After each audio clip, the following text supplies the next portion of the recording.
Magandang araw pa rin po sa lahat ng mga Novo Ecijano na nakatutok sa atin sa Nueva Ecija TV48. Ngayong araw po ay nandito pa rin po tayo sa Talavera National High School para po sa 2025 Division Science and Technology Fair, kung saan po ay pinamamalas po ng mga mag-aaral mula sa iba't ibang paaralan dito po sa lalawigan ng Nueva Ecija ang kanilang talino at husay sa larangan po ng siyensya at innovation. At ngayon nga po makakasama po natin si Ma'am Rosemary para po ipaliwanag sa atin kung ano nga po ba itong event po natin ngayon. So Ma'am, pakilala po muna kayo. And ako na po Ma'am. Sige po. Good afternoon po sa ating lahat. Welcome po sa ating Division Science and Technology Fair 2025 na kasalukuyang ginaganap dito po sa Talavera National High School, Talavera, Nueva Ecija. Actually, ma'am, nagkaroon po kami ng dalawang phases dahil yung pong tatlong categories namin, ang Robotics and Intelligent Machine, ang ating pong Science Innovation Expo, at saka po yung isang entry natin, and that is the Mathematical and Computational Science, ay ginanap po namin sa Julio Ortiz Luis National High School last October 29. Kasi po yung mga judges natin, kinukonsider natin yung kanilang available schedule. So far po kanina, pagkatapos po nung ating Victor of Parade of winners, isa sa highlight kasi po yung mga nag-qualified na mga entries ay nagkaroon kami ng simple parade kasama po yung kanilang mga assistant principals and also the science department heads, including the researchers and the research advisor. Kaya ngayon naman po ay kasalukuyan nating ginaganap dito po sa aking likuran yung pong pagja-judge naman po para makakuha tayo ng best display kung saan yung mga bata ay pinapaliwanag nila yung process ng kanilang outputs, at the same time yung ibang question pertaining to their research entries. Una po, nagpapasalamat po ang science team sa aming pong Schools Division Superintendent. Nakangina po ay kasama natin ang ating Sir Ronaldo A. Poson, our Assistant Schools Division Superintendent Dr. Michelle A. Mejica, ang aming pong isa pang ASDS Sir Danilo M. Jacoba. Of course, kanina po ay tuwang-tuwa din kami dahil ang ating pong CID Chief na kanina po sana ipapa-schedule natin siya sa interview din kasi nga lang po ay nauna po tayo doon sa ating awarding ceremony, pero alam ko pong ang aming chief, ito po yung isa sa gusto niyang activity na ma-expose po ang mga researches na alam nating product ng innovative minds ng ating mga future scientists. Yun po, ma'am. Kaya ang mga entries po natin ay hindi lang tungkol sa mga bagay na pangagham, kundi yung mga science principles na tinuturo sa classroom ay ina-apply po muna yun sa isang product or sa isang invention, sa isang innovation na hindi lang ang mga bata ang gagamit, hindi lang natin dinidevelop yung tinatawag nating scientific skills, but this time meron siyang impact dun sa community na talagang ma-solve natin yung mga iba't ibang uri ng problema. Mostly kasi ang use natin ngayon yung problema sa basura, yung magiging cost ng mga parts ng mga questions sa agriculture. Ayun po. So sa agriculture din po Yes, ang madami ma'am. po dito. Opo. So eto pong mga magiging winners po natin ngayon ay saan na po sila magpa-participate? Actually, ma'am, pag nagkaroon tayo ng tinatawag nating winners in the 5 categories, may individual, may team, meron pong isang prosesong dadaanan yung tinatawag nating Regional Scientific Review Committee. Once na nakita yung study ay okay when it comes to technicalities, completeness ng documents, magjo-join na po kami dun sa tinatawag naming Regional Science and Technology Fair na naka-schedule din po this 3rd month of November. Kaya po nagkaroon na tayo ng ganito, at least po meron pang oras para sa ating mga winners na mag-prepare ng kanilang mga documents para po dun sa mas mataas na level na Regional Science Technology Fair. Pag naman po nanalo doon, meron pa po tayong tinatawag na National Science Technology Fair naman. At pag po pinalad sa national level, ito po yung very challenging na pinapangarap po ng bawat isa, yung makarating naman po kami sa International Science and Technology Fair, ang ISEP. Talaga pong pinapangarap ng bawat isa. Sana nga po pala rin po ang mga Yes, Nova ma'am. Ecijano po natin na kabataan. Oo. So, gano'n naman po kahalaga po ang ganitong klaseng program para po sa mga kabataan? Actually po, dun sa mga researchers natin, ang napapansin ko lang, kasi yung junior at saka senior, kahit galing sila sa isang paaralan, hindi sila magkakampi. Kumbaga maglalaban ang mga researchers nila. Kaya there are cases na kapag daw yung umalis yung bata sa grade 10, ang mag-aalaga naman sa kanila yung mga senior high school. Ang isang gusto nating na to, kasi kahit nung ako ay isang master teacher ng school ko noong araw, very challenging sa akin yung nakakaroon ako ng isang idea na actually naman di sa aming manggagaling na teacher, nanggagaling ito sa mga bata. Tapos tutulungan mo yung bata, ipapalis mo yung kanyang curiosity, yung kanyang tinatawag na innovative mind. Then after that, dito namin makikita talaga yung application ng scientific skills. And this is also a test of resiliency. Kasi pag nakita ng bata yung research mo ngayon ay hindi maganda ang resulta, talagang hindi mo pwede siyang ipilit. Uulitin mo uli siya hanggang sa makuha mo talaga yung tamang result. Kaya there are cases, may mga negative na mga unang try, hindi pwede yung variable na yon. Kaya sabi ko, it's not only a matter of hubbing or showing the expertise of learners, their wisdom, their ability to create or innovate a thing, but also a matter of resilience na talagang dinidevelop sa bata kasi kailangan dito honest, hindi mo dadayain yung result, merong kang tiyaga, and most important thing, yung kanyang disiplina. Kasi hindi, like ko sinasabi, oras ang pinag-uusapan sa research na sana yung mga future researchers natin dyan, talagang kailangan natin i-consider yung pagiging aware sa oras or yung tinatawag natin punctuality, ma'am. So yan po Yan. ma'am, baka may message din po kayo sa iba pong mga Yan. kabataan na gusto rin pong mag-participate Okay. sa ganitong klaseng program. Actually, this is an annual event sa ating pong SDO Nueva Ecija. Meron na namang susunod. Ini-invite ko yung mga kabataan, yung mga learners natin na sana maranasan din nila yung nararanasan ng ating mga mag-aaral. Kaya kanina ma'am, napansin nyo nung umiiyak yung mga bata, lumulundag, ginawa kong parang Miss Universe, lahat ng top 5, move forward. Hindi nila alam kung panalo kasi sila. Kasi ma'am, wala kaming identification kung anong school, basta name of researcher lang, walang logo, wala everything. Kaya napansin nyo, ang suot nila pare-pareho para wala kaming pag-uusapan doon. Kaya invite ko po kayo, sana din yung mga nasa private schools, siguro sa mga susunod na panahon ay makakasama na rin natin sila. Kaya maging isang paraan ito para nun ma-embrace nila ang research. Kasi yun talaga ang product ng science, no? Yung talagang complete impact na ang isang experimental or isang research study. Okay po. So yun po ma'am, thank you so much po. Baka meron pa po tayong pwedeng ma-interview po Yeah, dito pwede siya. na mga researchers po natin. Sino magaling na mga researcher kung ma-interview? Ayan, sige. Already, i-interview kayo dito. Asan yung study nyo? Ayan, sige. Ayan. Sige.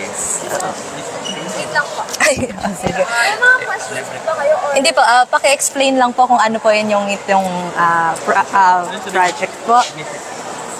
Then, sige po. tapos ako na sa intro na agad tayo. Okay, sige po. Pwede rin niyo pong munang magpakilala po kayo kung saang school po kayo galing. Ayan. Okay, ready? 1, 2, 3. Pleasant Pleasant day to to everyone of you po. We are from Santo Domingo National Trade School and our study is called Terra I, a soil-based monitoring and organic matter distribution robot with camera integration for flood-resilient agriculture and preventing soil oversaturation. And today, in the Philippines, flooding has become one of the most urgent issues since it affects communities, it affects agricultural sectors. Farmers, who serve as the backbone of our food supply, are amongst the most affected. since prolonged floods damage crops and suffocate roots and even strip off vital nutrients from the soil. Despite agriculture ensuring the security of our food, solutions are often ignored or delayed. So this is designed to deliver real-time soil monitoring and sustain productivity po. It also includes visual monitoring and it is also helpful po for farmers who is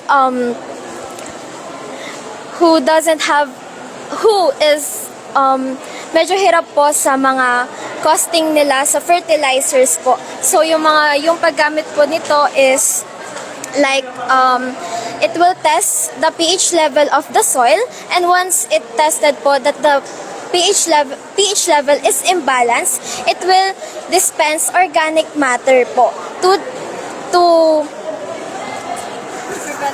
Oversaturation and fertilize po the plants. So For significance of the study, our project TerraEye benefits several sectors. This study is significant to the community, society, farmers, government agencies, and future researchers. And now po, for the methodology, the researchers conducted a detailed and methodical review of the literature to gather the necessary knowledge for making the TerraEye. And as you can see po, we collected the materials po to ensure that the TerraEye is possible. So, the code we use po for TerraEye's mechanism is Arduino Mega and Arduino Uno for the camera po or the ESP32 camera. We used Arduino Mega and Arduino Uno since it has a wide range of components. For it is mostly cost-worthy and it's much easier to code since it is what I know how to code. We use the language of C++.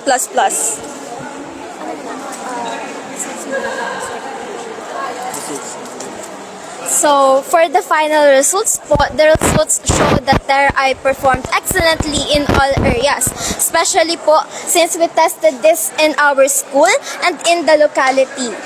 In our locality. It proved more to be effective po than traditional methods, and by giving real-time soil monitoring, accurate nutrient distribution, and syempre po, preventing soil oversaturation during floods. So overall po, the results show that TerraEye is a highly reliable and efficient tool for flood-resilient farming. So, For recommendation, for future studies, the researchers recommend the use of larger or studded wheels for better movement on any soil condition. The integration of a controller or mobile app for easier operation, the addition of online monitoring using IoT for real-time pH data, and the improvement of the robust design with waterproof and flood-resilient features for consistent performance during extreme weather. and this ends our presentation. Thank you so much. Okay po. So, okay lang po mag-follow up.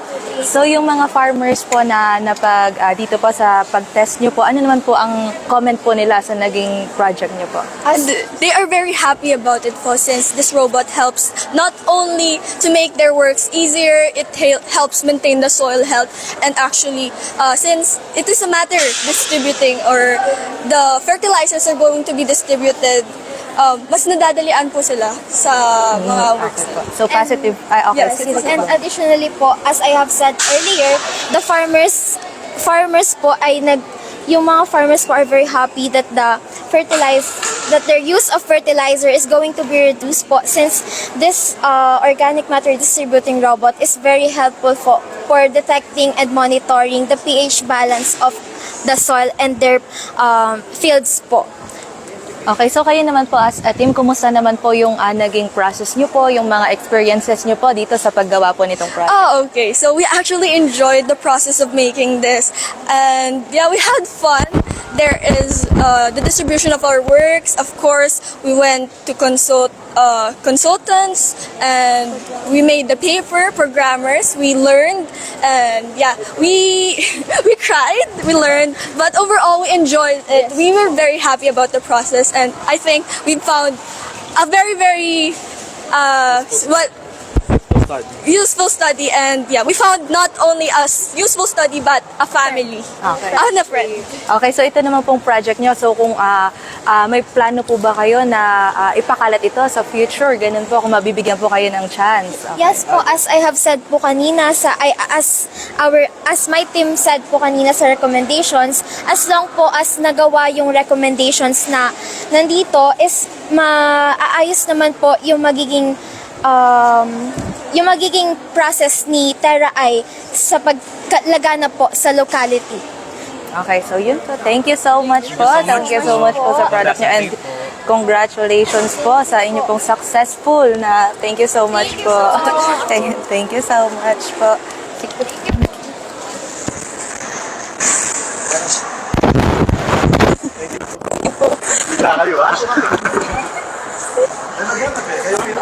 Opo.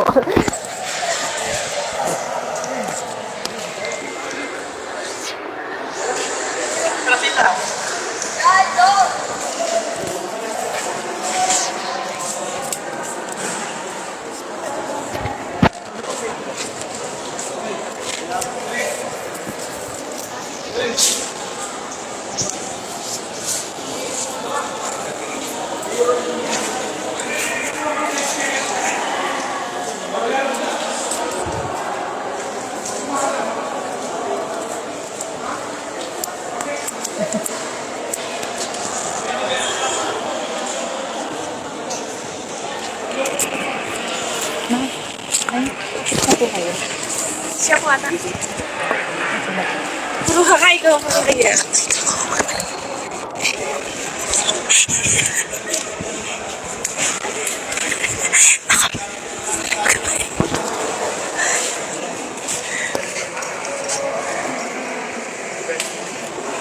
Interviewin kita na kanina.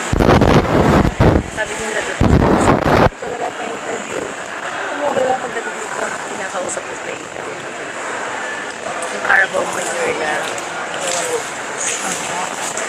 Layan mo ba?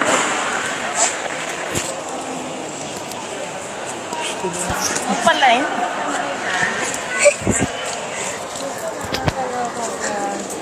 Sige, pwede na ako interview. Wala na ba? Tapos ko.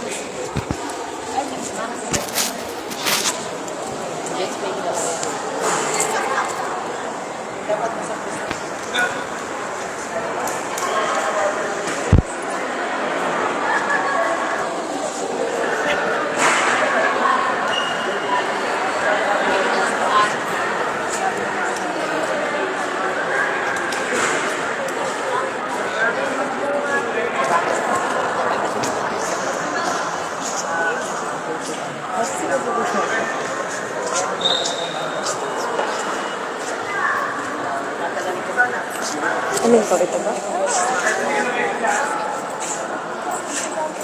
Estudyante mo rin po.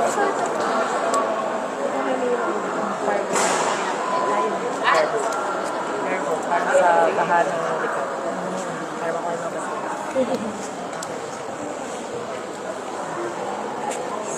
Ba't meron ka kanina?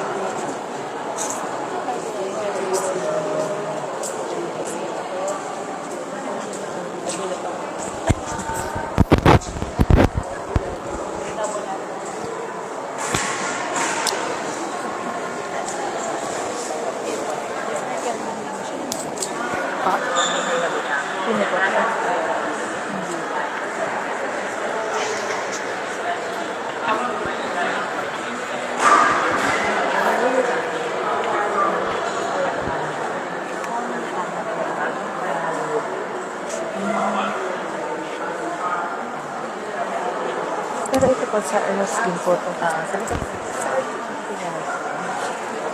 As junior po ba sa inyo? Ang parang pumasok na.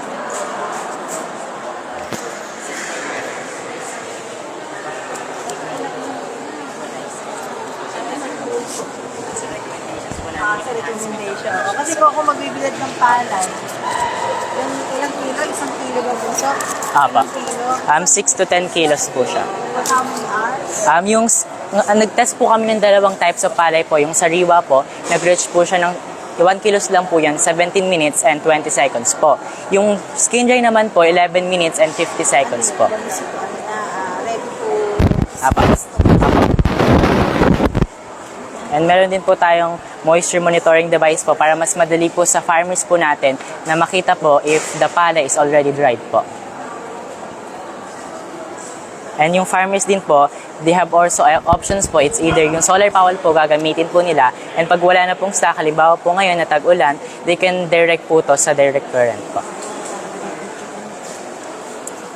Nakalighting.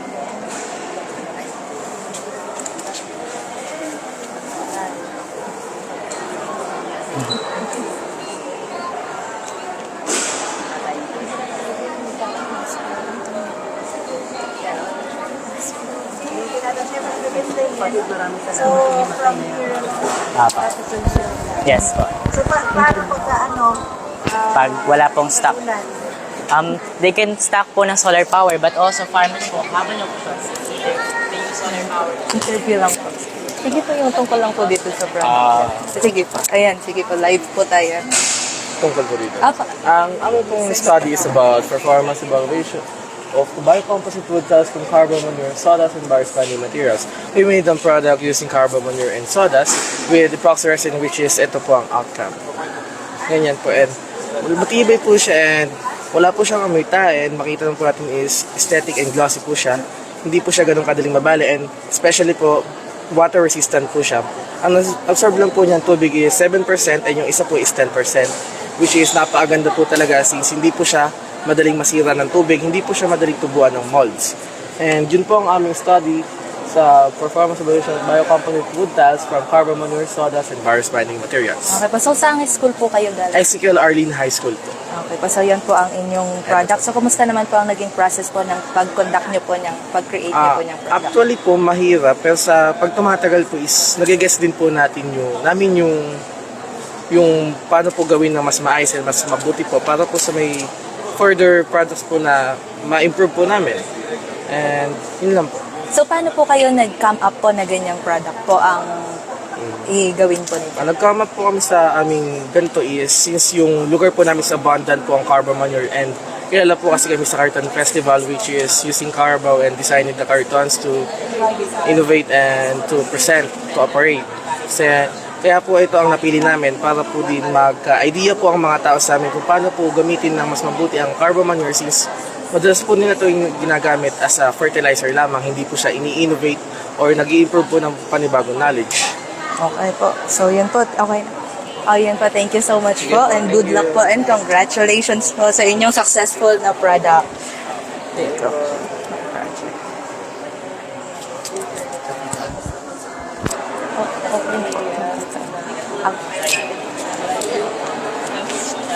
At yan po ang ilan po sa nakita po natin ng mga projects po ng ating mga mag-aaral mula po sa iba't ibang paaralan dito po sa Nueva Ecija. Muli po dito po yan, live po tayo sa Talavera National High School. Kasama po sina Jerome Tikia at Ismael Supetran para po sa Nueva Ecija TV48. Maraming salamat po.